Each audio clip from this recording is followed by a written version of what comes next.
자, 한 절 말씀 다 같이 함께 읽겠습니다. 시작. 그러나 하나님의 견고한 터는 섰으니 인침이 있어 일렀으되 주께서 자기 백성을 아신다 하며 또 주의 이름을 부르는 자마다 불의에서 떠날지어다 하였느니라. 아멘. 지난주에 주님이 증거되는 삶으로라는 제목을 나누면서 주님께서 내 삶을 통해서 나타나시는 것은, 증거되는 것은 입으로가 아니다. 입으로가 아니다. 내 삶으로 나타나야 된다. 그렇게 말씀을 드렸습니다. 그리고 이제 오늘 이 본문의 말씀으로 넘어오면서 주의 이름을 부르는 자는, 주의 이름을 부르는 자는, 주님을 부른다는 게 뭐죠? 내가 하나님을 주님이라고 부른다는 것은 우리가 말 그대로 따져보면 하나님을 내 삶의 주인으로 인정해 드린다는 거죠. 자녀들이 부모님에 대해서, 아버지에 대해서, 어머니에 대해서 예전에 그런 얘기 참 많이 들었던 것 같아요. 부모님이 부끄러워서 다른 데 가서 말하지 못한다. 여러 가지 이유들이 있겠지만 만약에 내 자식이 그렇다고 한다면 어떨까? 제가 한번 이 교회에 들어와서 살 때 교회로 이사를 간다고 딱 했더니 우리 아들이 마음이 그렇게 좋지 않았던 것 같아요. 그때 이야기 참 많이 했지만 그래서 이런 일이 있었어요. 이사를 딱 하고 났는데 이삿짐이 이제 하나도 정리가 되지 않고 막 산더미처럼 여기 본당에 저기 식사하는 자리에 이게 짐들이 산더미처럼 딱 쌓여 있었을 때 우리 아들이 우리 미를 딱 안고 이렇게 말했어요. 우리 옛날 집으로 가자. 저쪽에 효자동에 있는 그 집이 뭐 그리 좋으냐? 아주 나쁜 집은 아니죠. 근데 5식구가 살기에는 굉장히 좁은 집입니다. 15평, 16평 정도 됐던 원룸이니까. 그런데도 막상 딱 오고 보니까 여기서 사는 것보다는 거기가 낫겠다라는 생각이 됐나 봐요. 그래서 이사 간다고 하니까 친구들이 학교에서 막 물어보는 거죠. 너 어디로 가? 어디 아파트로 가? 아니면 어디 무슨 빌라야? 이렇게 막 물어본단 말이에요. 그런데 도저히 교회로 이사 간다는 말을 못 하겠는 거예요. 근데 제가 그걸 생각해 보니까 제가 똑같았거든요. 초등학교 4학년 때 딱 우리 아들 나이였나 봐요. 4학년 때 전라북도 장수에 살다가 전라남도 강진이라는 곳으로 이사를 갔어요. 전라남도가 있는지도 몰랐고 그때만 해도 강진이라는 동네 자체가 지구상에 있다는 걸 모르고 갔어요. 그래서 상가를 딱 얻어가지고 개척을 했는데 처음에는 상가 뒤에를 이렇게 딱 막아가지고 사택을 만들어서 거기서 지내다가 성도들이 조금 부흥하고 나니까 이사를 갔습니다. 어디로 이사 갈게요? 건물 옥상으로 이사를 갔어요. 건물 옥상에다가 그 큰 벽돌로 집을 지어가지고 방 2칸 만들어가지고 거기에서 이제 살았어요. 근데 친구들이 이렇게 사귀다 보면 보통 친구 집에 한 번쯤 놀러 가잖아요. 제 기억으로 저는 한 번도 생일 파티 같은 걸 해본 적이 없고 한 번도 친구들을 집에 데려와서 놀아본 적이 없었던 것 같아요. 제 기억으로. 제가 고등학생 때까지 그때 이제 교회를 건축해가지고 이사를 갔는데 또 이렇게 지었어요. 1층은 사택, 2층은 교회. 네 집이 어디야? 그러면 교회인 거예요. 그래서 교회에서 살아? 이 말이 너무 듣기 싫은 거야.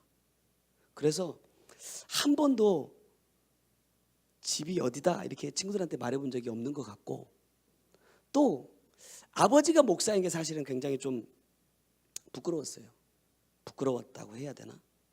아무튼 평범하지 않은 직업이기도 하고 제 삶을 보면 아버지가 목사라는 것 자체가 그렇게 남들한테 말하고 싶은 그런 건 아니었어요. 그래서 심지어는 고등학교 졸업할 때까지도 저희 아버님이 목사인 것도 몰랐을 뿐더러 제가 교회를 다닌다는 사실도 모르는 친구들도 많았어요.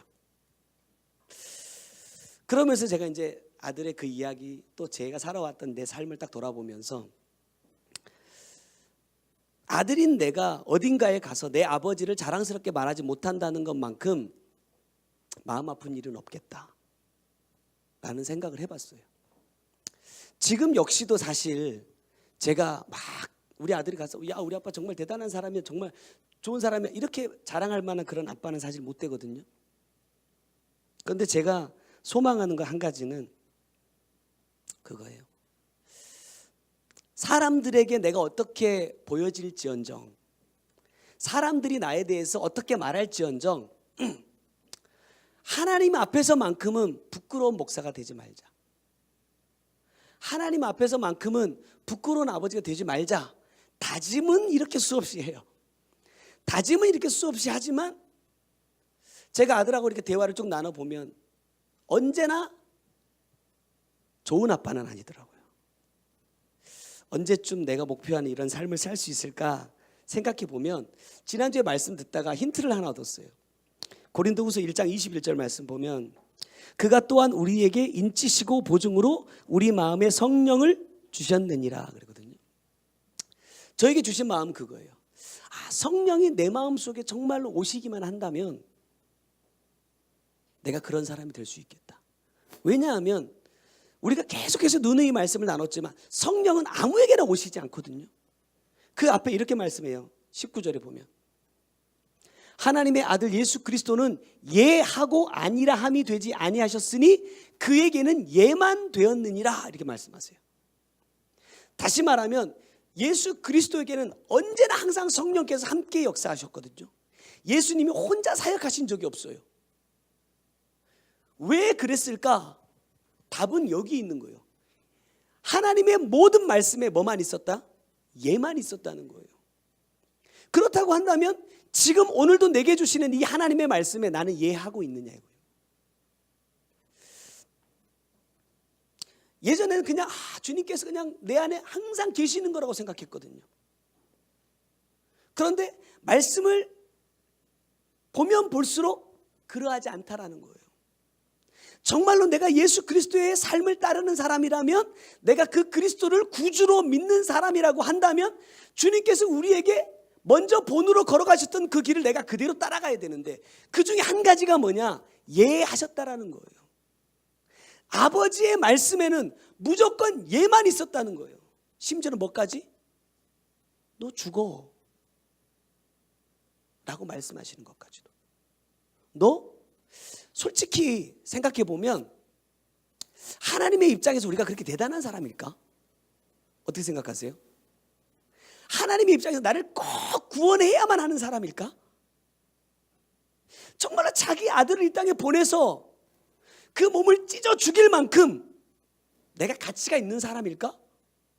생각해 봤어요. 사실은 아니에요. 그만한 가치가 나에게는 없어. 그런데 왜 그렇게 하셨을까? 이유는 딱 한 가지더라고요. 왜? 사랑하시니까.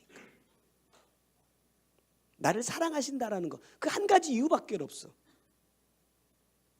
내가 하나님 앞에 이렇게 많은 사랑을 받았는데 말씀에 보면 그래요. 1만 달란트 빚진 자가 있어요. 주인이 그 사정을 알고 1만 달란트를 다 탕감시켜줬단 말이야.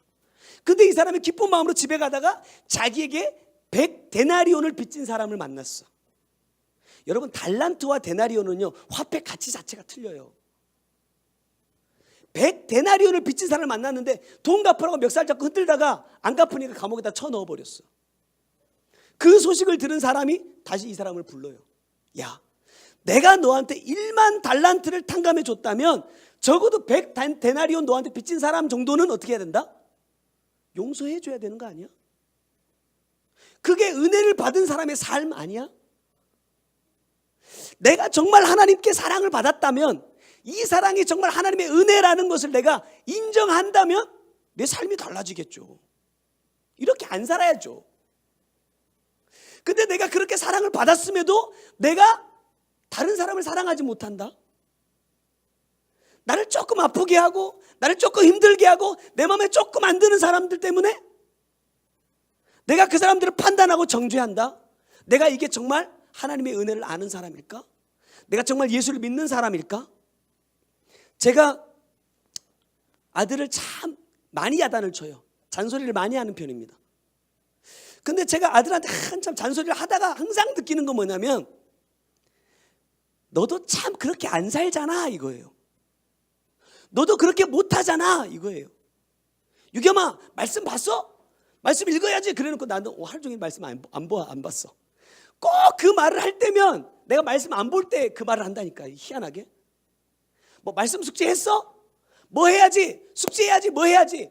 꼭 이렇게 말할 때면 내가 하나님 앞에 주님 저 이렇게 하겠습니다. 내가 다짐했던 걸 안 할 때 꼭 그런 말이 나가더라고. 내가 잘할 때는요 안 나가요. 내가 정말 말씀에 정말 올인하고 막 기도하고 막 이러면 아들이 좀 못하는 모습이 있어도 아이고 내가 더 잘하면 되지. 내가 더 잘하면 언젠가는 우리 아들이 보고 따라오겠지. 이런 마음이거든요. 근데 꼭 내가 야단칠 때 보면 내가 안 될 때 야단을 치더라고. 그런 걸 보면서 정말로 내가 예수를 믿는 사람이 맞을까? 하나님이 인정하시는, 내가 주님을 믿는다고 말하는 것은 여러분 아무런 의미가 없는 거예요. 제가 예전에 그랬잖아요. 우리 그때 식당에서 밥 먹다가 내가 사모님을 엄청 사랑한다고 그랬더니 대답을 안 해. 그러니까 분위기가 엄청 썰렁해졌어요. 그러니까 우리 백집사님이 옆에서 양념을 탁 쳐주는 거야. 뭐라고 쳐줬냐면 목사님만 그렇게 생각하는 거 아니에요? 이랬어. 기억나나 몰라? 나는 진짜 사랑한다고, 난 진짜 사랑하니까 이렇게 한다고 딱 말을 했는데 저기서 반응이 없어. 이게 무슨 말이에요? 네 혼자 생각이라 이 말이에요. 얼마나 분위기가 진짜 엄청 민망했어요. 시간이 많이 지났으니까 내가 하는 말이지 그 자리가 엄청 민망했어요. 그래가지고 제가 오래 안 있고 얼른 내가 목양실로 다시 들어갔던 기억이 나는데 마찬가지예요. 내가 하나님 앞에서 아무리 하나님을 사랑한다고 내가 하나님 믿는다고 내가 고백해도 하나님이 그렇게 반응해 주지 않으면 의미가 없는 거잖아요. 근데 나는요 무조건 하나님 앞에 일방적인 통보만 하고 있어. 나 주님 믿습니다. 나 주님 사랑합니다. 영광을 받아주세요 라고만 하고 있어. 사랑한다면 넌 이렇게 살아야 돼 라고 말씀하셨고, 네가 정말 믿는다면 이렇게 하는 것이 맞지 않아? 나는 아무에게나 영광을 받는 게 아니라 이렇게 하는 사람들에게 영광을 받아 라고 말씀해 주셨는데 나는 그러한 삶은 다 제껴두고 내가 그냥 지금 하나님 앞에 이게 하고 싶은 거야. 그러니까 나는 무조건 하나님 앞에 올려드리고 있으니까 하나님 그냥 받으라는 거야. 여러분 이건 신앙생활이 아닌 거예요. 여러분 성령으로 인치셨다라는 이 말은 무슨 말이냐면 나에게 하나님의 표시를 남겨주셨다라는 것인데, 우리는 성령으로 인쳤다 보증한다 이렇게 얘기하니까 이게 마치 구원의 증표라고 생각하는 사람들이 있어. 그 성령으로 인치셨다 이렇게 하면 나 구원받은 사람이다 라고 생각할 수 있는데 그게 아닙니다. 이게 무슨 말이냐면 내가 하나님의 자녀로 자라갈 수 있도록 계속해서 성령을 부어주신다라는 뜻이에요. 또 보증해 주신다라는 것은 마지막 하나님의 심판대 앞에서 내가 하나님의 백성으로 삶을 살아왔음을 증명해 주신다라는 겁니다.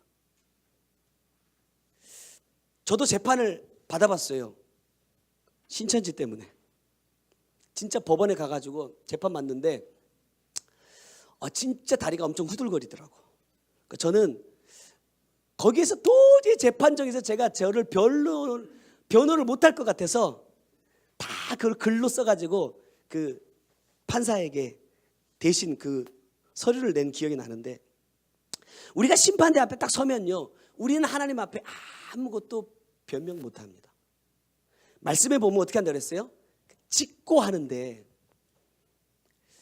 하나님께 우리의 사정에 대해서 이야기해 주시는 분은 누구냐면 성령님밖에 없고, 하나님 역시도 성령님께서 하시는 말씀만 들으십니다. 그러니까 성령께서 나에 대해서 어떻게 평가를 하고 계시냐가 중요한 거예요. 그게 뭐예요? 보증이잖아요. 우리가 고기 살 때도 보면 A+. 이게 뭐예요?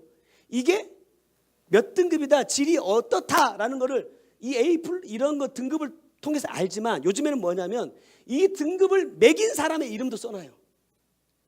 요즘 과일도 보면 생산자 이름도 다 써놓더라고요. 이 사람이 보증한다 이 말이에요. 이 고기가 이 품질이라는 것을, 이 등급을 매긴 이 사람이 보증한다 이런 말입니다. 우리의 등급을 누가 매기느냐? 성령께서 매기신다는 거예요. 무엇을 통해서? 내 삶을 통해서. 그래서 나는 주님 앞에 가서 저는 A등급입니다 이런 말할 필요가 없어. 왜? 이미 표식이 나에게 있어. 말할 필요가 없다 이 말이에요.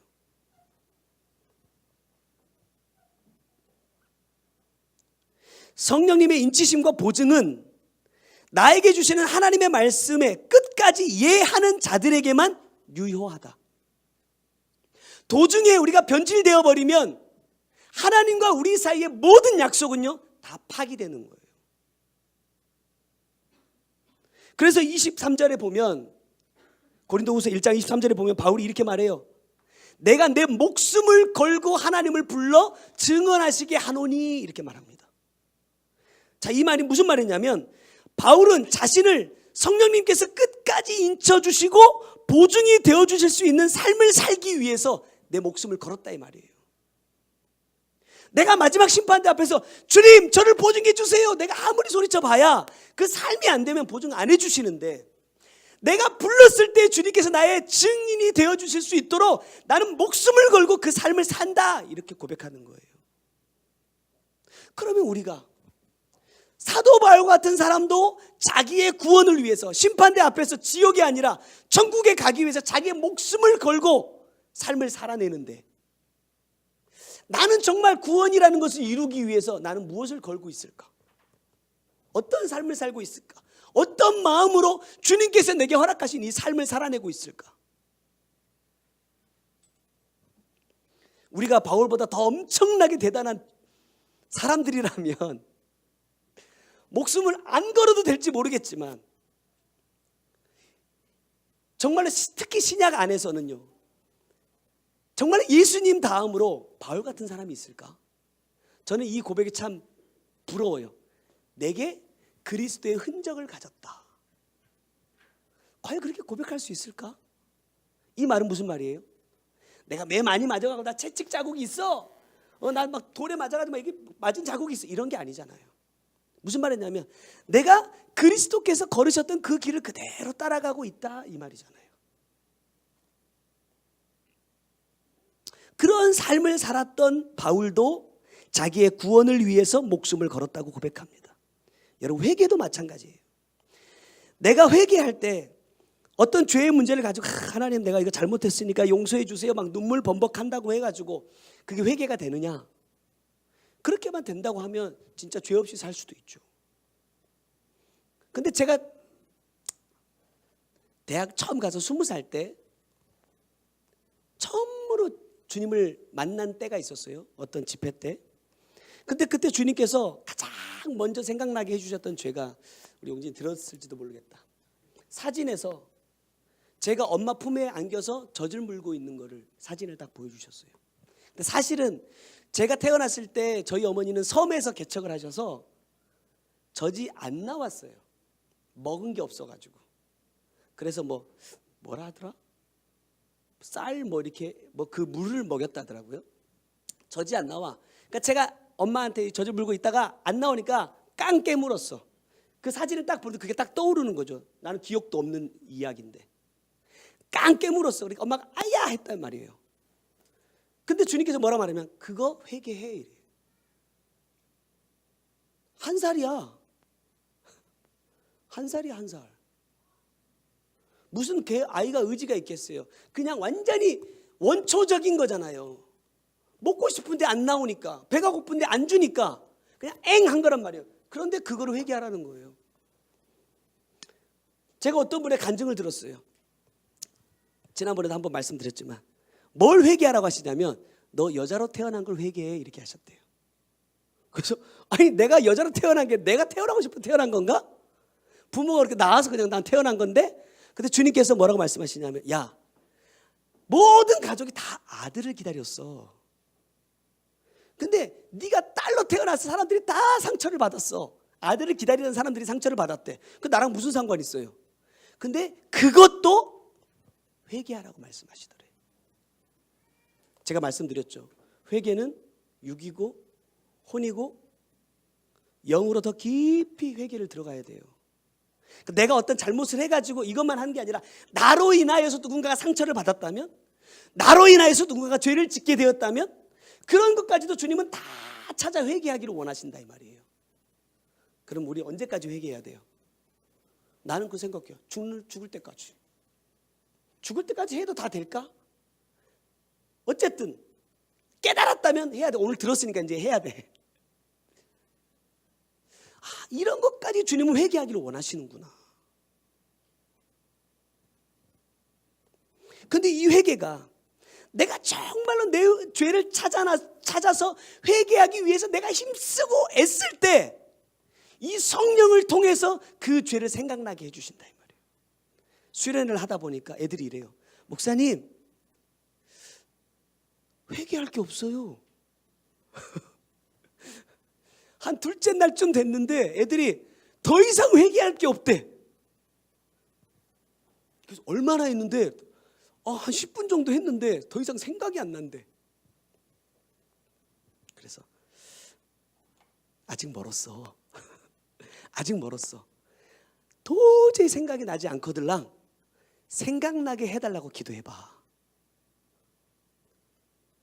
여러분, 죄는요 끝도 없어요. 끝도 없는데 나는 항상 어디에 죄만 생각하냐면 여기에 죄만, 육의 죄만 생각해. 내가 생각나는 것들, 내가 알고 있는 것들. 근데 희한하게요, 이 육의 죄를 위해서 깊이 회개하면요 내 기억 속에 전혀 없었던 것 같은 것들이 생각난다니까. 그리고 이 혼의 회개를 깊이 하면은요, 이것으로 인해서 누군가가 상처받지는 않았을까? 이것 때문에 누군가가 말씀을 받는데 방해가 되지 않았을까? 이런 것까지도 계속해서 들어가게 돼요. 내가 예를 들어서 우리 백 집사님을 화나게 만들었어. 그러면 나 때문에 이제 화를 이제 속에서 부글부글 끓지만 목사니까 화는 못 내고 속에 딱 갔는데 가면서 누구한테 화를 내? 주영이하고 주신이한테 화를 냈어. 그러면 결국에는 내 죄가 어디로 간 거예요? 이리 가고 저기로 다 간 거예요. 그럼 저것까지도 내가 회개해야 된다 이 말이에요. 주님은 그걸 원하시는 거예요. 그러니까 내가 회개를 얼마나 깊이까지 해야 되는지 여러분 상상하기도 힘들어. 그런데 내가 하려고 생각하면 생각 안 난다니까요. 아이들하고 똑같아요. 아니 내가 이틀 동안 일주일 동안 기도해 보니까 이제 더 이상 죄가 없더라는 거야. 생각이 안 난대. 근데 진짜 주님 앞에 서 보세요. 얼마나 죄가 많은지. 분명히 우리가 해야 될 부분들이 있음에도 불구하고 이 기독교의 복음 안에서 가장 중요하다고 말할 수 있는 이 구원의 문제에 대해서 우리는요 두 손 두 발 다 놓고 있어요. 하나님께서 십자가를 통해서 우리의 구원을 이루셨다 이렇게 말해요. 실제로 주님께서 십자가 위에서 다 이루었다라고 말씀하셨거든요. 뭘 다 이루었어요? 주님이 하실 일을 다 이루셨다는 거예요. 이 땅에 오신 목적을 삶으로 다 이루셨다는 거예요. 십자가를 완성하셨다는 거예요. 그러면서 주님께서 뭐라고 말씀하셨죠? 너희도 나를 따라오려면 뭐 하라고요? 십자가를 지라고. 네 십자가를 지라는 거예요. 예수님이 십자가를 지라는 게 아니라 네 십자가를 지라는 거예요. 그러면 말씀을 받았다고 한다면 삶으로 그대로 진행하는 것이 예수님의 십자가를 따라가는 건 아니겠습니까? 그런데 우리는 이렇게 말해요. 야, 예수님께서 십자가에서 우리의 구원을 다 이루셨다. 그러니까 나는 구원 받았다. 제가 지난주에도 말씀드렸지만 구원 받았으니까 그럼 여러분 여기 올 필요 없어요. 구원 받았잖아요. 이런 말도 하더라고요. 죄가 있으면 하나님 어떻게든 이 죄를 반드시 용서해 주신대요. 사랑의 하나님이니까. 그럼 진짜로 여러분이 교회 나올 필요 없는 거예요. 나도 여기서 목사할 필요 없고. 예, 일단 구원만 딱 받고 나면 다 끝났는데? 세상에서 마음껏 즐겨도 되잖아요. 어차피 마지막에 죄를 다 용서해 주실 건데. 근데 왜 우리가 이렇게 힘겹게 살고 있을까? 구원받은 은혜 때문에? 저는 그렇게 생각했어요. 야, 구원받은 은혜가 있으니까 내가 이 은혜를 받은 사람이라면 내가 이렇게 하나님 앞에 은혜를 보답하는 삶을 살아야겠다. 그게 보답이 될까요? 이 하나님의 은혜에 대해서 우리의 삶을 통해서 보답이 될까? 여러분 아니에요. 성경 계속해서 보시면 결국에는 뭐냐면 내 구원을 이루기 위해서 삶을 사는 거예요. 내 구원을 이루기 위해서.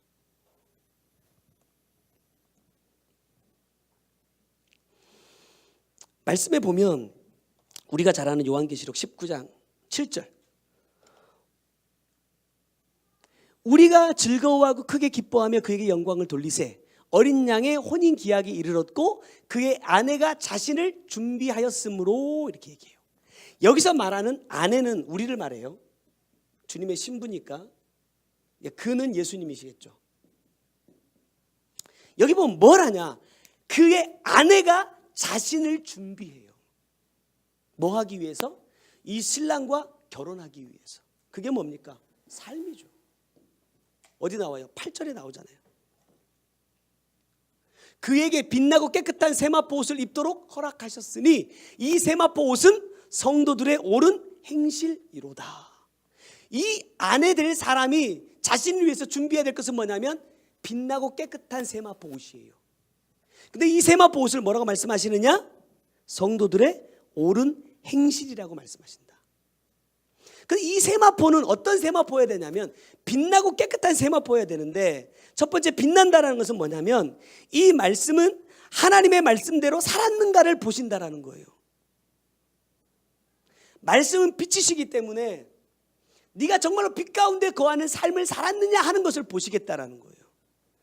두 번째, 깨끗하다 이 말은 뭐냐면 깨끗해지기 위한 회개의 삶을 살았는지를 보신다라는 겁니다. 내가 말씀을 받았다고 한다면, 여러분 우리가 잘 아는 바울의 고백 가운데 나는 죄인 중에 괴수다라는 이런 표현이 있어요. 이게 바울이 이제 처형당해 죽기 얼마 전에 이제 고백한 것인데, 이 고백을 딱 보면서 야, 바울 정말 대단한 사람이다. 세상에서 다 가진 사람이지만 그것을 다 주님 앞에 배설물로 여기고 야, 내가 죄인이라고 고백할 수 있는 믿음을 가졌다라는 정말 대단하다 말하지만, 여러분 아니에요. 저는 이렇게 생각해요. 정말 말씀이 나에게 온 사람이라면 이렇게 고백할 수밖에 없다는 거예요. 빛이 우리에게 비춰지면 비춰질수록, 환해지면 환해질수록 더 적나라하게 보이죠. 어제 찬양인도 하려고 준비하고 딱 이렇게 섰는데 갑자기 뒤통수가 약간 이상하더라고. 그래서 딱 쳐다봤더니 그 큰 카메라로 제 얼굴을 찍고 있는 거예요. 그래서 야, 모공 나오니까 찍지 마 이래서. 좋으면 좋을수록 더 세밀하게 나오는 것처럼 말씀이 내게 더 많이 비춰지면 비춰질수록 내 안에 있는 죄는 더 드러나게 돼 있어요. 그러니까 바울이 주님을 더 깊이 만나면 만날수록 뭐라고 고백해요? 자기의 죄를 더 고백합니다. 그 처음에 주님 만났을 때 뭐라 하면 야, 나는 뭐 팔싹둥이야. 나는 제일 나중에 제자된 사람이야. 나는 이스라엘 지파 중에 가장 막내인 베냐민 지파 사람이야. 이런 것들을 고백하거든요. 근데 주님을 만나면서 마지막에 그가 고백한 건 나는 죄인 중에 괴수다. 자기 죄인됨을 더 깊이 고백하는 거예요. 여기에서 한 단계 더 나가면요, 어떤 일이 벌어지냐면 저에게 주님께서 이렇게 보여주신 적이 있어요. 그 주님께서 빛으로 제가 더 강하게 이렇게 다가오십니다. 근데 빛이 너무 강하니까 눈이 떠져요, 안 떠져요? 안 떠져. 눈을 뜨고 있어도 안 보여. 뭐만 보여요? 빛만 보여. 정말로 내가 하나님과 하나 되면 뭐만 보인다? 주님만 보인다. 그러니까 바울이 이렇게 고백하잖아요. 내가 그리스도와 함께 죽었어요. 나만 죽은 게 아니라 그리스도와 내가 같이 죽었는데 누구만 살아요? 그리스도만 내 안에서 살아. 나는 있다 없다? 나는 없다. 정말로 내가 주님과 하나 된 사람이라면 이 빛나고 깨끗한 세마포 옷을 입을 만한 자격을 갖춘 주님의 아내가 된 사람이라면 나는 없어야 된다 이 말이에요. 주님만 있어야 돼.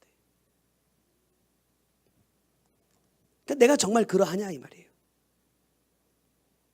그래서 오늘 내가 주의 이름을 부르는 자가 되려면 어떻게 해야 되느냐? 첫 번째는요, 불의에서 떠날지어다. 오늘 본 말씀에 그렇게 말씀하시죠. 주의 이름을 부르는 자마다 불의에서 떠날지어다 말씀하셨어요. 이 말씀은 죄에서 떠나라는 건데, 우리가 너무나 잘 아는 말씀이에요. 시편 1편 1절에 보면 복 있는 사람은 악인들의 꾀를 따르지 아니하며 죄인들의 길에 서지 아니하며 오만한 자들의 자리에 앉지 아니하고, 그래요. 여기서 말씀하고 있는 이 복이 뭐냐면 똑바로 간다라는 뜻을 갖고 있어요. 우리가 복 얘기하면 막 육적으로 많이 부어지는 것, 내가 하고자 하는 일들이 술술술 잘 풀리는 것들을 복이라고 얘기하는데, 성경은 단언컨대 단 한 번도 육에 대해서 복을 말씀하신 적이 없어요. 육의 것을 복이라고 말씀하신 적이 없어요. 왜? 육의 것은 다 썩어질 것이기 때문에. 여기서 말씀하는 복은 뭐냐면 말씀대로 똑바로 가는 사람이 복 있는 사람이다, 이렇게 말씀하는 거예요. 말씀대로 똑바로 간다는 것은 뭐냐면 악인들의 꾀를 따르지 않고 죄인들의 길에 서지 않고 오만한 자들의 자리에 앉지 않는 것이다 라는 거예요. 아까도 말씀드렸지만 제가 아이들한테 충고할 때, 야, 이렇게 부모들은 꼭 얘기하죠. 야, 이거 다 너 잘 되라고 하는 말이야. 근데 저도 자식이었던 때가 있었으니까 저희 아버지로부터 저도 충고를 참 많이 듣는 편이었는데, 부모님이 저한테 얘기할 때 저도 그랬던 것 같아요. 우리 아들도 그러려는가 모르겠어. 마음속으로 이렇게, 아버지나 잘하세요. 자기는 못하면서, 자기는 안 하면서 나한테만 하라고 그러지? 부모들이 제일 하는 말이, 야, 아빠는 공부 못했지만 너는 공부 잘해라.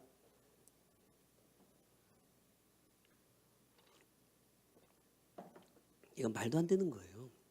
근데 제가 그걸 하고 있어. 근데 다행히 저는 아이들한테 공부하라는 얘기는 안 해요. 제가 공부하는 걸 싫어해서 그런지 모르겠지만, 나는 정말로 이 아이를 위해서 하는 말이라고 하지만 아이들이 잔소리로 듣고 귀를 닫아버리는 이유가 뭐냐면 내가 삶으로 그걸 보여주지 못하고 있기 때문에 그래요. 내가 정말로 아이들이 볼 때 정말 그런 모습으로 내가 살아가고 있으면서, 아들아, 아빠처럼 너도 해야 돼. 그 하나님께 널 사랑하셔. 이렇게 말하면 뭐라고 할까? 그것이 내 삶을 통해서 보여지고 있다 한다면 아들도 공감하겠죠.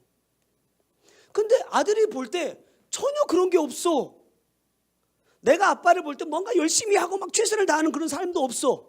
그렇다고 막 하나님께서 막 복을 주시냐 막 이런 것도 아니야.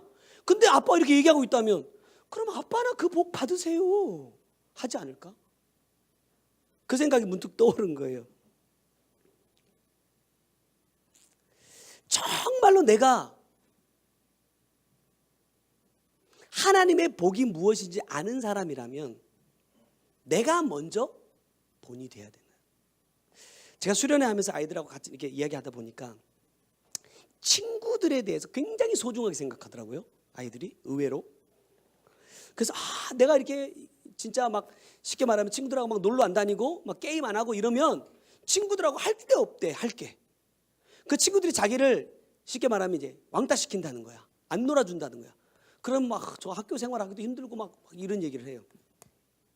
제가 그 얘기를 해줬어요. 내가 진짜 주님 말씀대로 살아보려고 했을 때, 그때가 아마 20대 중후반쯤 되지 않았을까? 2000년도인가 제가 서울에서 이제 그 개척해서 올라가 있을 때, 진짜 하나님 말씀대로 살아봐야겠다 생각하고 정말 하루에 진짜 많은 시간들을 기도하는 것에 말씀 보는데 이렇게 활애할 때 정말 거짓말 안 하고, 우리 사모님이 그때 같은 교회에 있었으니까 알겠지만 친구들 하나도 없었어요. 일단 휴대폰도 없었고 집에 전화도 없었고 인터넷도 안 났고 신문도 안 봤어요. 그러니까 세상이 어떻게 돌아가는지도 나는 모르고 친구들이 어떻게 사는지도 모르고 친구들은 내가 어디서 죽었는지 사는지도 모르고 그 시간이 거의 한 2년 가까이 됐어요. 야, 내가 이렇게 살아도 되나? 친구 하나 없이 세상이 어떻게 돌아가는지 모르고 이렇게 살아도 되나? 저의 유일한 친구 박지현 씨. 그랬는데 희한한 거는 그 시간이 딱 지나고 나서 다시 친구를 딱 만났거든요. 근데 친구들이 진짜 지난주까지 만났던 것처럼 저를 대하는 거예요. 2년 동안이나 안 만났는데. 제가 그 얘기를 해줬어요. 진짜 네가 하나님의 말씀대로 살고 싶다면 네가 하나님의 말씀대로 사는데 방해가 되는 것을 한번 끊어봐. 어디까지 네가 할 수 있는지 한번 시도해봐. 그거 하나님 기뻐하지 않을까? 네가 진짜 하나님께서 기뻐하시는데도 했는데도 하나님께서 막 네 인생을 막 다 뒤집어 놔버릴까? 난 그렇게 생각하지 않아. 왜? 나를 보니까. 하나님이 이전보다도 더 좋은 삶을 분명히 살게 하시지 네 인생 망가뜨리진 않아. 저는 그래서 그 시간이 딱 지나고 나서 친구 둘을 얻었거든요. 친구 둘을 얻었는데 신대원 다니는 3년 내내 그 두 사람과만 방을 같이 썼어요. 그러니까 진짜 다른 사람들이 쟤들 셋은 왜 이렇게 저렇게 붙어 다니나. 심지어는 학교 갈 때도 하나는 전주에 살고 하나는 저기 서천에 살거든요. 학교는 또 용인이잖아요. 근데 일부러 그 서천에 사는 친구를 데려가기 위해서 저희가 새벽에 차를 타고 가서 서천으로 가서 그 친구를 픽업해가지고 다시 그 서울 외곽도로인가를 타가지고 용인까지 갔다니까. 그러니까 이 세 사람이 같이 있으면 너무 행복해. 너무 좋아. 그런 친구들을 만나게 해주시더라고요. 전 친구 잘 못 사귀거든요, 사실. 문제는 뭐냐면 내가 다른 사람한테는 이렇게 해야 된다는 것을 말하면서도 정작 내가 그렇게 하지 못하는 그 이유가 뭐냐면 내가 그런 사람이라는 걸 내가 인정하지 못하기 때문에 그래요. 내가 하나님의 말씀을 받고서도 내 삶이 달라지지 않는 이유는 뭐냐면 내가 이 말씀의 빛이 내게 비춰져도 내가 죄인이라는 것을 인정하지 않기 때문에 그래요. 정말 이 말씀 없으면 살 수 없어. 주님이 도와주지 않으면 살 수 없어라는 것을 내가 인정하지 않기 때문에 그래요. 왜? 아직도 이 땅에 내가 붙잡을 만한 게 너무 많아. 내가 의지할 만한 게 너무 많기 때문에 그래요. 진짜 하나님이 여러분 사랑하시면요, 여러분 그거 하나님 다 끊어내십니다. 저는 그래요. 저의 경험을 보면 다 끊어내요. 진짜 혼자 외롭게 만드시더라고. 근데 그곳에서 내가 주님을 찾느냐 사람을 찾느냐, 여기는 완전히 다른 길로 가요. 하와가 뱀이 와서 꼬일 때 하나님의 말씀은 이렇게 변질시켜버리죠. 동산 중앙에 있는 나무의 열매는 하나님의 말씀에 너희는 먹지도 말고 만지지도 말라. 너희가 죽을까 하노라 하셨느니라. 이 창세기 3장 3절에 나오는 하와가 한 이 말 중에 하나님이 하신 말씀이 있습니까? 한마디도 없어요. 하나님은 먹지도 말고 만지지도 말라 이렇게 말씀하신 적이 없어. 먹는 날에는 정령 죽는다 이렇게만 말씀하셨어요. 말씀의 변질이 뭘까? 말씀을 변질시킨다는 게 뭘까? 우리가 하나님의 말씀을 받을 때요, 내 생각을 버리지 않으면 하나님의 말씀을 내 것으로 삼을 수 없습니다. 여기서 말하는 이 시편 1편 1절에서 말하는 악인들의 꾀가 뭐냐면 생각입니다. 결국엔 생각. 항상 죄는 어디로 들어오냐면 이 생각을 타고 들어와요.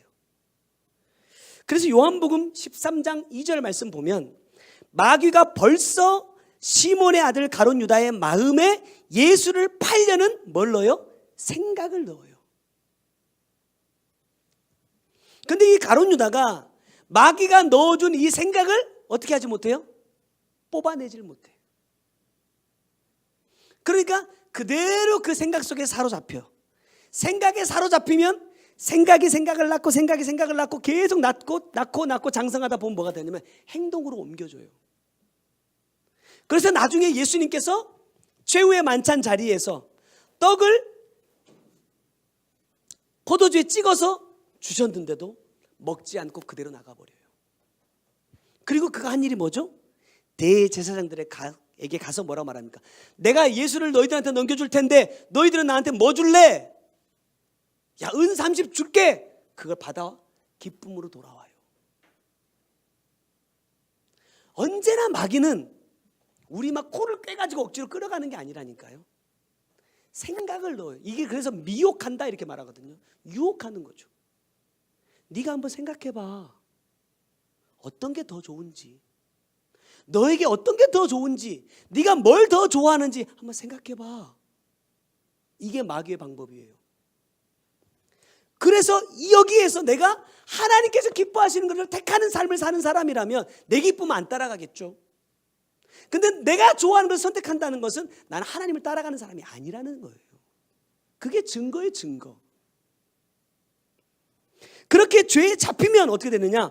오만한 자들의 자리에 앉게 된다. 결국에는 이 오만한 자들의 자리에 앉는다는 건 뭡니까? 내가 주인된 삶을 산다라는 거예요. 분명히 우리는 하나님을 주님이라고 불러요. 하나님이 나의 주인이라고 내가 부르지만 실질적인 내 삶에서는 내가 주인이야. 내가 주인 되었다는 것은 또 어떤 의미냐?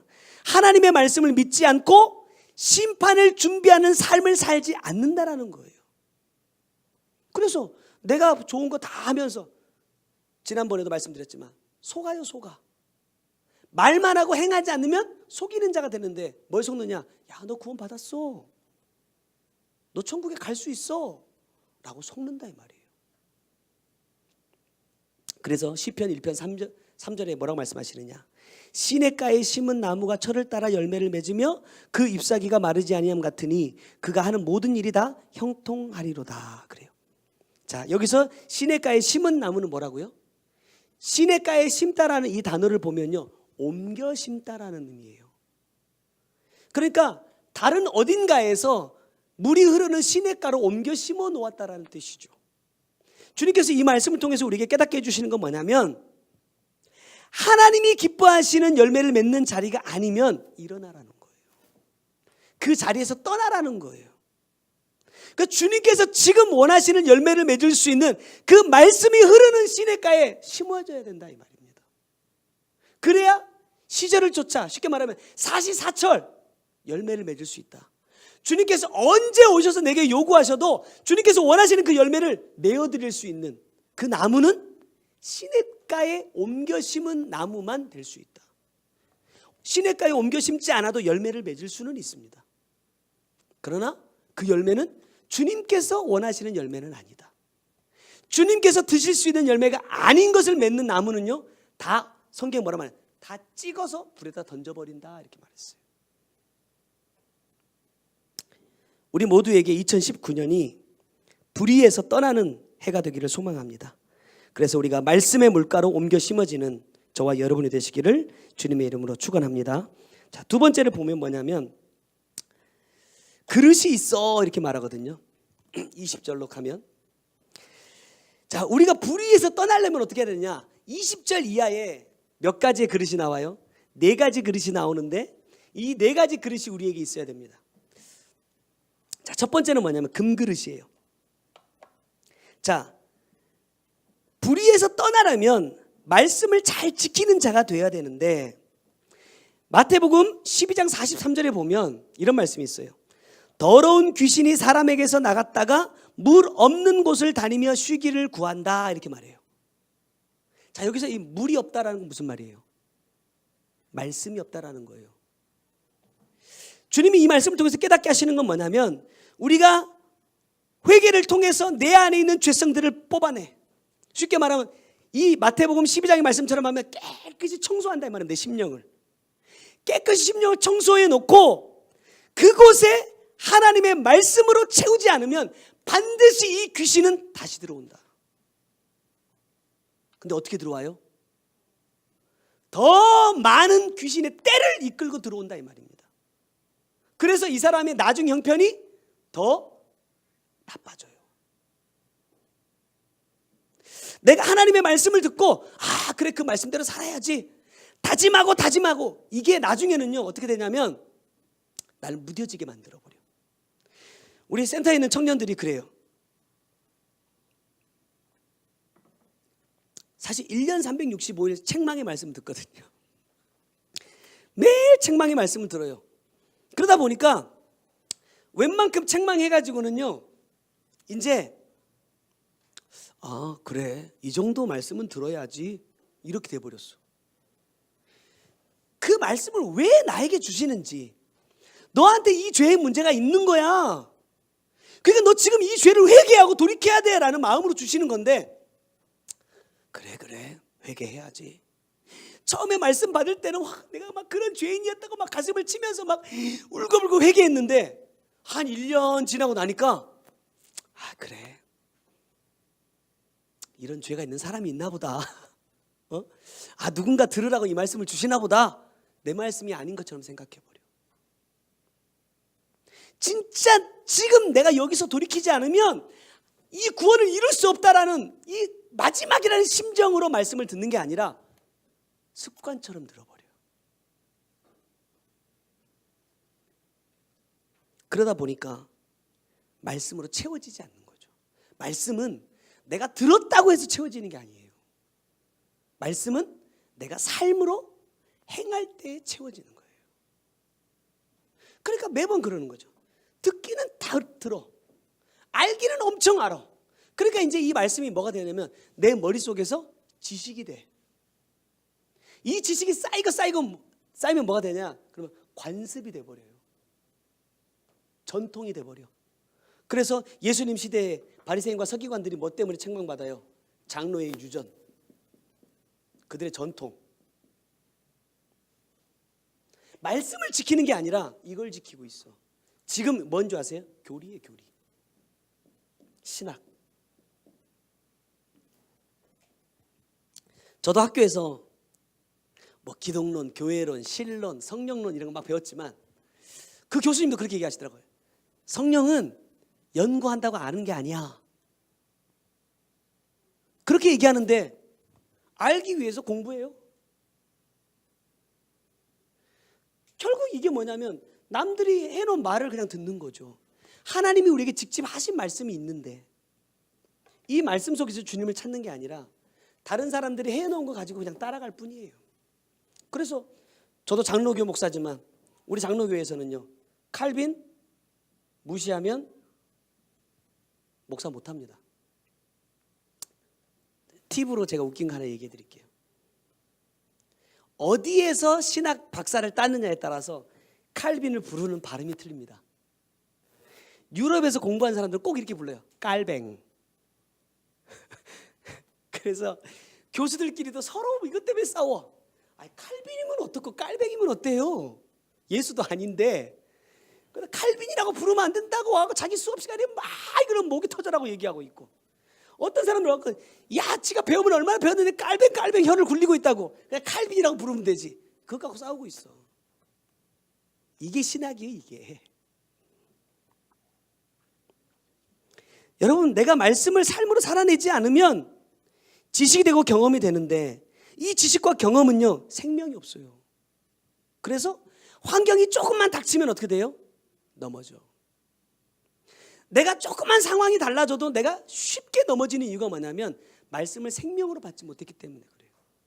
쉽게 표현하면 성경에 나오는 예수님의 사도들은, 제자들은 왜 복음을 위해서 목숨을 겁니까? 시대가 그랬으니까. 그때는 예수 믿으면 막 다 잡아 죽인다고 했으니까 목숨을 걸고 믿어야 된다. 지금은 하나님의 은혜로 100여 년 전에 한국에 복음이 들어와 가지고 이렇게 믿고 살기 좋은 세상을 만들어 주셨다고 우리 그렇게 말했어요. 근데 여러분, 지금이 더 마음을 지키기 어려워요. 분명히 주님은 뭐라고 말씀하셨냐면 네가 육으로 하는 것만 죄가 아니라 네 머리로 생각하는 것도 똑같은 죄라고 말씀하셨어. 내가 가다가 뭐 예쁜 아가씨 있잖아. 예쁘네. 이러면 뭐예요, 이게? 간음이에요, 간음. 차라리 구약처럼 내가 가서 몸으로 어떻게 죄를 지었을 때 이 죄다 이렇게 말하면 그게 더 쉽죠. 안 가면 되니까. 근데 신약으로 넘어와가지고는 야, 너 생각만 해도 그거 똑같은 죄야. 여러분, 생각 지키기가 얼마나 힘든 줄 아세요? 더 힘든 시대가 됐어요. 근데 우리는 마음껏 죄 지어버리잖아요. 말은 안 해도 내가 속으로 얼마나 판단하고 정죄하면서. 그걸 주님이 모르실까? 말씀으로 채운다는 것은 우리가 요한복음 2장 말씀, 여기 계신 분들은 유명한 집사님만 아마 이 말씀 들었나 봐. 요한복음 2장 가나 혼인잔치 말씀 우리가 3주 동안 이 말씀 나눴거든요. 3주 동안 말씀 나눴는데 그때 뭐라고 했어요? 기존에 있던 항아리에 뭐가 비워져야 돼요? 기존에 있던 항아리에 담겨져 있던 물이 다 비워져야 돼요. 이게 뭐냐면 이 항아리가 내 심령이라고 한다면 여기 안에 들어있는 내 지식, 내 생각, 내 경험, 이런 것들이 다 비워질 때 주님께서 뭐라고 말씀하시냐면 항아리에 이제 물을 채워라고 말씀하세요. 내 거가 다 비워져야 주님의 것으로 채우는데 문제는 뭐냐면 이 항아리를 아귀까지 채운다 해서 그러니까 지금 이 위에까지 다 채워요. 그래야 뭐가 되느냐? 이 물이 변하여서 뭐가 돼요? 포도주가 될 수 있다 말입니다. 내 거 비워내지 않으면 절대 이 하나님의 말씀이 역사가 안 나타나. 가끔 저를 보면 그래요. 내가 지금까지 해왔던 이 신앙 생활이 지금 내가 말씀대로 사는데 너무나 많이 방해가 되는 것을 내가 느껴요. 그래서 그걸 빼기 위해서 노력하는데 잘 안 되더라고요. 또 마태복음 25장에 보면 달란트 비유가 나옵니다. 자, 이 사람이 이렇게 얘기해요. 한 달란트 받은 자는 가서 땅을 파고 그 주인의 돈을 감추어 두었더니 이렇게 얘기해요. 자, 이 사람이 왜 감추어 뒀냐? 이유가 24절에 나와요. 한 달란트 받았던 자는 와서 이르되 주인이여 당신은 굳은 사람이라 심지 않은 데서 거두고 해치지 않은 데서 모으는 줄을 내가 알았으므로 이렇게 말해요. 내가 알았으므로 이게 뭐예요? 이게 내 지식이죠. 내 생각이에요. 내가 볼 때 당신은 이런 사람입니다 라는 말이거든요. 근데 이 말씀을 풀어보면 알겠지만 하나님은 이런 분들이 아니에요. 하나님의 말씀의 원리는 뭐냐면 심은 데서 거두는 거지 심지 않은 데서 거두는 분 아니에요.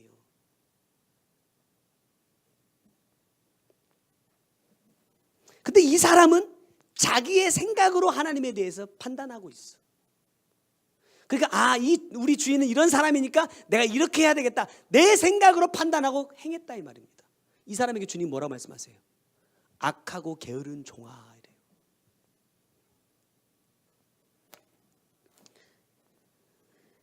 주님이 말씀하시는 복이 물질이라고 말씀하신 적도 없고 건강이라고 성공이라고 말씀하신 적도 없어요.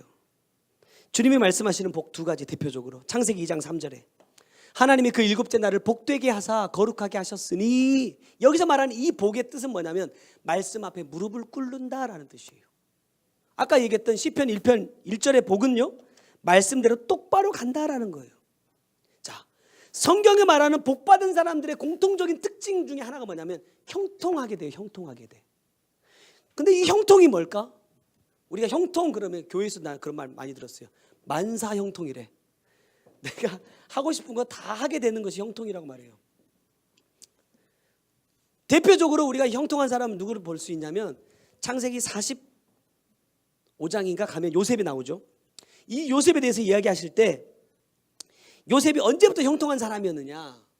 요셉은 자기 위에 10명의 형이 있었지만 아버지는 그 10명의 형들보다 요셉을 가장 사랑해서 요셉에게만 채색 옷을 입히고 들에서 일을 시키지 않았어요.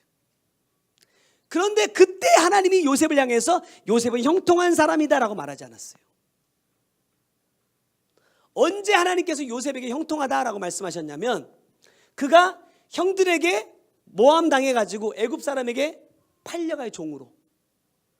종으로 딱 노예가 되어가지고 보디발의 집에 딱 팔려가는데 그때 하나님은 요셉에게 형통하다 이렇게 말씀하세요. 이게 무슨 의미라고요? 주인의 자리에서 종의 자리로 내려오는 것이 형통입니다. 하나님을 내 주인으로 인정해 드리는 자가 형통한 자예요. 종은 뭐죠? 내 소유가 없어. 내 의견이 없어. 오직 종은 주인이 시키는 대로 해야 돼. 주인이 말씀하시는 대로 해야 돼. 하나님이 정말로 우리의 주인이라고 한다면 하나님의 말씀대로 행하는 것, 하나님이 이끄시는 대로 따라가는 것, 내 주장하지 않고 내 생각대로 가지 않는 것, 그것이 뭐냐? 형통이에요. 우리는 형통이라고 말하니까 보디발이 15년 정도 종살이 하다가 애굽의 총리가 된 것이니까 형통했다고 말하지만 총리가 됐을 때 형통이라는 말 안 나와요. 하나님은 딱 두 번 요셉에게 말씀하시는데 종이 됐을 때 한 번, 그 다음에 죄인이 돼서 옥에 갇혔을 때 한 번이에요. 뭐냐? 내가 죄인 된 것을 깨달을 때. 그 뒤로 형통하다고 말씀 안 하세요. 근데 우리는 말씀을 내 멋대로 내 마음대로 해석해서 야 단어만 가져다가 야 이게 하나님의 복이야 라고 말하고 있다 이 말이에요. 자, 두 번째는 뭐가 있어야 되느냐? 은그릇이 있어야 돼요. 여러분, 은의 특징은 뭐예요? 저는 그렇게 들었어요. 독이 닿으면 색이 변한다. 이 은그릇이 말씀해 주시는 것은 뭐냐면 회개의 삶을 살라는 거예요. 날마다 말씀을 통해서 나를, 하나님의 형상과 모양으로 창조된 나를 변질시키는 거, 내 안에 주신 이 하나님의 형상과 모양을 파괴시키는 그 죄를 찾아서 어떻게 하라는 거예요? 날마다 회개하라는 거예요. 세 번째는 뭐냐? 나무 그릇인데, 이 나무는 뭐냐면 자란다라는 뜻이에요. 말씀을 받았다면 머무르지 않고 계속해서 성장해 가는 것을 말하는 것이고, 마지막으로 질그릇입니다. 흙으로 만든 그릇인데, 이 질그릇의 특징은 뭐냐면 토기장이가 원하는 모양대로 만들 수 있어요. 내가 원하는 모양으로 고정된 것이 아니라 주인이 만들고 싶은 대로 만들어. 그래서 내 상황이나 내 환경이나 내 모든 것을 주님께서 만들어 가고 싶은 대로 만들어 가는 것을 인정해 드리는 거예요. 그래서 말씀에 뭐라고 했어요? 야, 그릇이 토기장이한테 나 왜 이렇게 만들었어? 라고 말할 수 없다 그랬어요. 흙은 토기장이가 만드는 그대로 그냥 만들어지는 것이 그의 역할이에요. 우리도 마찬가지라는 거예요. 근데 이 네 가지의 그릇을 갖고 있는 자들에게 하나님께서 마지막으로 요구하시는 게 있어요. 그게 뭐냐? 자기를 깨끗하게 하라는 거예요. 정말로 자기를 깨끗하게 하면 하나님께서 귀하게 쓰신다. 그러나 준비하지 않으면 천하게 쓰여진다. 여기 보면 이 하면이라는 게 조건이 붙어요. 하면 반드시 대가를 치러야 된다는 거예요. 주님도 우리를 죄사해 주기 위해서 십자가라는 자기의 피값을 치르셨어요. 대가를 치렀다 이 말이에요. 그렇기 때문에 우리도 하나님께 쓰임받기 위해서 반드시 대가를 치러야 된다. 그래서 아까 말씀드렸던 것처럼 뭐냐면 내가 좋아하는 걸 끊어내는 거죠. 이게 쉬우냐? 제가 게임에 완전히 미쳐서 중독돼 있을 때, 왜 웃어? 애들 데리고 제가 PC방도 많이 다녔어요. 교회 애들 데리고 PC방도 많이 다녔는데 완전 미쳐서 중독돼 있을 때, 이거를 끊고 싶어도 안 끊어지더라고요. 근데 주님께서 끊게 하시니까 끊어지더라고. 나중에 진짜 몇 년 딱 지나가지고 제가 옛날에 그 했던 계정을 한번 딱 들어가 봤어요. 이제 잘 모르실 수도 있어요. 게임 안 하신 분들은. 옷부터 액세서리 하나까지 다 내가 피땀 흘려서 벌은 돈으로 사는 거거든요. 그 게임 내에서. 근데 어느 날 내가 딱 들어갔는데 내가 정말 내가 하루에 22시간씩 잠 안 자면서 그 게임 해가지고 이렇게 딱 풀세트를 장착을 딱 해놨는데 딱 들었는데 깨를 홀딱 벗고 있어. 누가 내 계정을 해킹해가지고요, 내 아이템을 싹 가져가 버린 거예요. 그래서 제가 딱 보고 이게 인생 무상이었구나.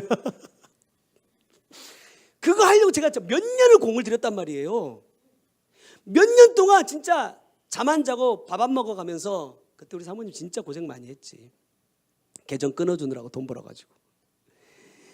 그 비싼 돈 들여가면서 막 내가 그걸 어떻게 벌어들인 건데 딱 들었는데 내가 깨를 홀딱 뽑고 있어. 아무것도 남은 게 없어. 나중에 알고 보니까 누군가 해킹해가지고 진짜 끼고 있던 반지까지 싹 빼갔더라고. 와, 지독하다.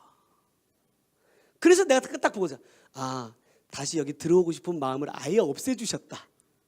아무도 남은 게 없으니까 이제 그 게임을 생각해도요, 하고 싶다는 마음이 전혀 안 드는 거예요. 근데 뭐가 남아있으면, 이 생각 속에 뭔가가 남아있으면요, 내가 좋아하는 걸 뭔가를 거기다 남겨놓았으면 내가 생각이 안 날까? 나겠죠. 요즘에도 청소년 수련회 하면서 애들한테 얘기하면, 요즘에 뭐? 오버워치? 그 오버워치라는 게임을 하는데 저는 그걸 안 해봤어요. 그 얘기하는데 뭔 말인지를 못 알아듣겠어. 그 직전까지 롤이라는 게임까지는 제가 해봤거든요. 그래서 거기까지는 제가 대화가 되는데 그 다음부터는 대화가 안 돼. 그래서 막 애들이 막 얘기하면 그래, 그런 거 안 하는 게 좋은 거야. 이렇게만 말해. 근데 끊어낸다는 게 쉽지 않더라고. 특히 내가 좋아하던 거. 내가 몰두해 있던 것들을 끊어내는 게 쉽지 않아. 그런데 내가 애정하면 애정할수록 하나님은 그걸 끊어내기를 원하시더라고. 왜? 그게 내 안에 주인 노릇하거든. 그게 온통 내 생각들. 그래서 저는 제일 많이 혼났던 게 뭐냐면 저 막둥이를 끊어내는 거예요.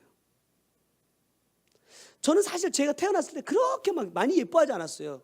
우리 유겸이 예뻐한 거에 비하면 쟤는 진짜 아무것도 아니거든요. 근데 막 계속 말씀해요. 막 목사님 마음속에는 우림이밖에 없다 그러고 막 우림이 때문에 뭘 못한다 그러고 막 나 아닌데? 근데 계속해서 말씀을 통해서 그거를 지적하시니까 제가 진짜 그런지 내가 하나님 앞에 진짜 기도하면서 물었어요. 야, 진짜 내가 주님, 내가 이 아이 때문에 내가 하나님 앞에 집중 못하는 게 있습니까? 그런 것들 계속 물었을 때 하나님께서 하나씩 보여주시더라고요. 이런 부분에 있어서 이렇게 할 때 네가 이렇게 했잖아. 네가 이렇게 해야 되는데 네가 저 아이 때문에 이렇게 했잖아. 이런 것들을 깨닫게 해주시더라고. 아, 이런 거였구나. 근데 여러분 막 제가 막 우리 너무 막 사랑해서 막 말씀도 팽개치고 이런 거 아니에요. 마음속에 진짜 요만큼 그것도 용납 안 하세요. 여러분 벌써 1월 셋째 주더라고요. 자, 지난 셋째 주를 한번 돌아봅시다. 와, 나는 이 지난 셋째 주가 내 삶에 있어서 너무너무나 좋은 시간이었어. 난 정말 후회가 요만큼도 없어. 이렇게 살았던 분 쟤를 보니까 3주밖에 안 살았는데도 왜 이렇게 살았지? 전 진짜 아시겠지만 오늘 새벽에 전주 왔어요. 진짜 일주일을 온전히 센터에서 말씀 듣고 말씀대로 살려고 몸부림쳤는데도 내가 말씀을 딱 준비하면서 보니까 후회가 너무너무 많이 남더라고. 근데 주님께서 이런 마음 주셨어요. 야, 3주가 30주가 될 수 있고 30주가 3년이 될 수 있고 3년이 30년이 될 수 있어. 네가 지금 네 생각을 바꾸지 않으면, 네 마음을 바꾸지 않으면 아무리 많은 시간을 너에게 줘도 달라질 게 없어. 이런 마음을 주시는 거예요. 그래서 제가 이번 주에 다시 한번 다짐하는 거예요. 야, 이번 한 주는 진짜 후회가 없는 한 주를 살아야겠다. 마음 먹으면서 내가 만약에 그렇게 해내지 못한다면, 이 한 주도 주님께서 기뻐하시는 대로 살지 못한다고 한다면 1년을 주시든 10년을 주시든 100년을 주시든 나는 주님 뜻대로 살 수 없다. 그런 각오로 이번 한 주를 살아보려고 제가 마음을 다시 먹었습니다. 이제 말씀을 맺을게요. 우리가 깨끗해져야 되는 이유는 뭐죠? 귀한 그릇이 되기 위해서입니까? 남들이 나 볼 때 와, 너 귀하다. 근데 오늘 말씀 보면 금그릇이기 때문에 귀하고 나무 그릇이기 때문에 천하다 이렇게 말씀하지 않으셨어요. 금이냐 은이냐 나무냐 흙으로 만들었냐가 중요한 게 아니라 누가 귀 있으셔야 되는 거죠? 주인이. 그 그릇을 쓰는 주인이 귀한 그릇이다라고 하면 그건 귀한 것이 되는 거예요. 근데 어떤 그릇을 귀하다고 하시느냐? 깨끗한 그릇이요. 오늘 말씀을 통해서 우리 자신들의 심령의 모습들을 한번 되돌아봤으면 좋겠습니다. 나는 정말 불의에서 떠나고 내 심령을 날마다 깨끗하게 해 나가고 있는 자인지, 아니면 말씀은 계속해서 받고 있고 예수를 믿는다고 내가 수십 년을 살아왔지만 여전히 내 안에 죄로 가득한 삶인지 돌아보면서 정말로 주님께서 기뻐하시는 그 삶을 살아내기 위해서 힘쓰고 애쓰는 저와 여러분이 되기를 바라고요. 그러할 때 우리가 주의 이름을 부르면 주님께서 누구야? 라고 말씀하시는 게 아니라 주님도 나의 이름을 불러주실 수 있는 그러한 저와 여러분이 되시기를 주님의 이름으로 부탁드립니다. 기도하겠습니다. 사랑의 하나님,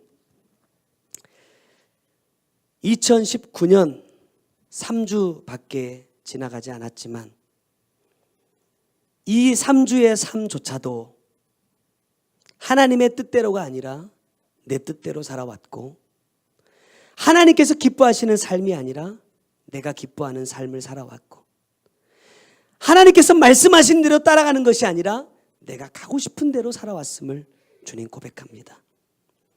이 시간을 주님께서 아무리 많이 내게 기회를 주신들, 아무리 많은 시간들을 내게 주신들, 내가 지금 이 말씀 앞에 돌이키지 않으면 정말로 주님 앞에 죄만 더할 뿐인 삶인 것을 내가 고백합니다.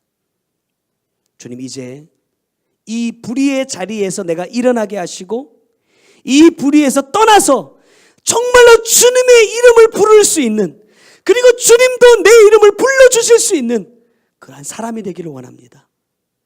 후회만 남는 하루하루의 삶을 반복하는 그러한 인생이 되지 않게 하시고 날마다 내게 새롭게 은혜를 주시고 내 영혼을 구원하기 위해서 모든 내 삶의 환경을 통해서 말씀하시는 그 주님의 말씀을 따라 행하는 내가 될 수 있도록 주님 역사하여 주옵소서. 그 귀한 말씀 앞에 오늘도 내가 무릎 꿇고 말씀대로 나아가기를 원하오니 주님 역사하여 주옵소서. 귀한 예물도 구별하여 드립니다. 주님, 이 물질 받으시고 이 물질 통하여서 주님께서 기뻐하시는 곳에 쓰여지게 하시고 우리 모두 하나님의 나라에서 상급으로 꼭 받아 누릴 수 있는 우리 모두가 될 수 있도록 역사하여 주옵소서. 지금은 우리 구주 예수 그리스도의 은혜와 아버지 하나님의 크고 놀라우신 사랑과 성령님의 감동하시고 역사하시며 보호하시는 귀한 은혜가 불의에서 떠나 주의 이름을 부를 때 주님께서 우리의 이름을 불러주시는 그러한 삶을 살기로 다짐하는 주의 사랑하는 성도들 머리 위에와 그들의 가정과 삶의 모든 터전 위에 이제로부터 영원토록 함께 계실지어다. 아멘. 우리 주신 말씀 기억하면서 우리 잠깐 기도하고 마치도록 하겠습니다.